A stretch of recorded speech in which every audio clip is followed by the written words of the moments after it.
સગર્ભાઓ પરથી તેમની શ્રીમંત વિધિ હતી અને થોડો ફેર પડ્યો.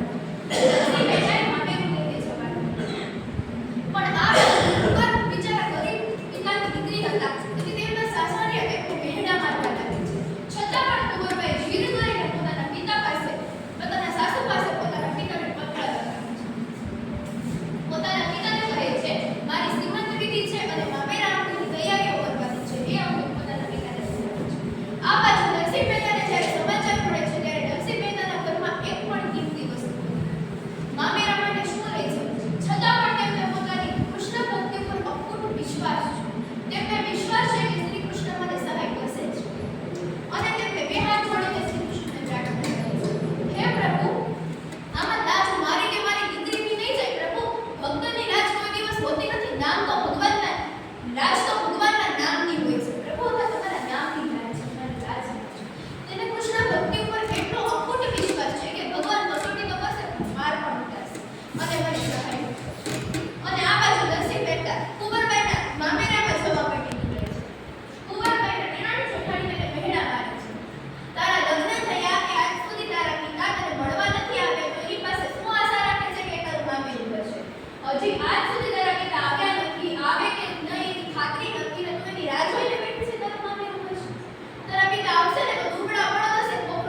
પિતા